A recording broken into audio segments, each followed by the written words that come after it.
prior to being able to look at us looking at a behavioral plan, we want to make sure that we have examined to see if there's any medical concerns here regarding D'Angelo. We want to rule out if there's any major medical concerns that we need to look at as far as medication, whether or not this is a student that has ADD or ADHD.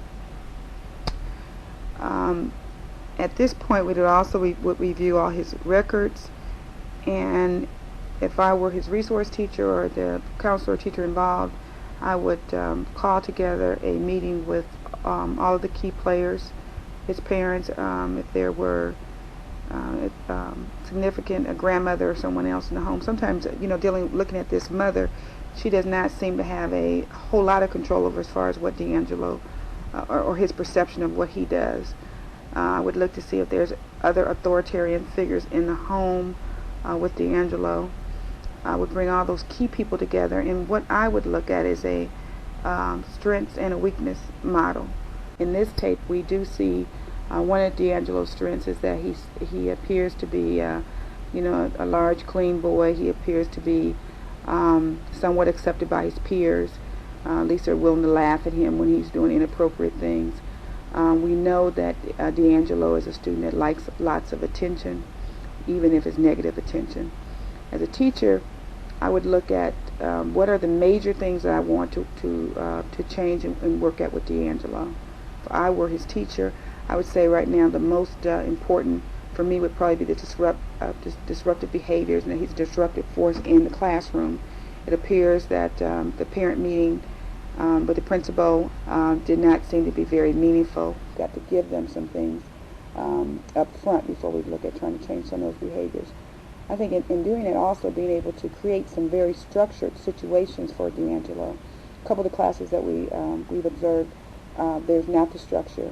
There's sometimes people ask him 3 and 4 and 5 times to do a task. I think that there needs to be some real structure and some real consequences. And I think when we deal with students who have behavior problems, that we are inconsistent in being able to change behavior, so they're inconsistent in giving us the behavior that we desire. So I think that is very, very important. We set up some boundaries of acceptable behavior and what's realistic in what that person's able to give us in changing those behaviors. Being the teacher, what I would look at is trying to come up with a plan with D'Angelo, and I would focus in on D'Angelo and talk about his strengths. I would have a one-on-one with D'Angelo. D'Angelo wants attention from the teacher, and I would look at trying to give him that attention in a more positive light. I would actually write out so D'Angelo could see. When we talk about when he talked about behaviors that he didn't see he was doing, everybody else was doing, he didn't see his own behaviors.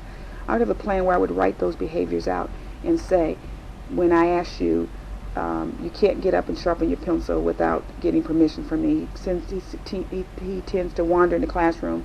So I think D'Angelo also needs some very, very set rules for him for him in the classroom, and that there needs to be consistency in carrying those rules out. In doing that, though, my plan would also reward and really give D'Angelo lots of strokes when he was on task and doing the right thing. I would say to him, D'Angelo, these are things that I need for you to do. I would make sure that he had some strokes in trying to modify that plan so that he was able to do tasks in the classroom if it was going to the office, if he was able to be a monitor for 10 minutes of the period or whatever. But looking at some ways that he could get some attention but get it in a more positive way. That would be my approach as far as dealing with some of the disruption and behavioral stuff that's going on in the classroom. The other big issues to look at, I think, too, is that how we program students. When we're looking at more of applied academics, how can we make our instruction more hands-on, more life relevant for with students that are becoming of age. So I think it's always important too that we make sure that we're checking and making sure that curriculum is one that is going to be challenging and interesting to the students that we're providing that for. I think we also have to have very high expectations when we're dealing with our students and the behaviors that we want to change.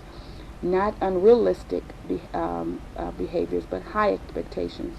If my expectations for D'Angelo is that D'Angelo will learn more appropriate behaviors, that D'Angelo will know how to act in social situations, D'Angelo will be able to have behaviors that will be able to so that he can that he will be able to be employable and maintain employment. Those will be long-term range goals for D'Angelo.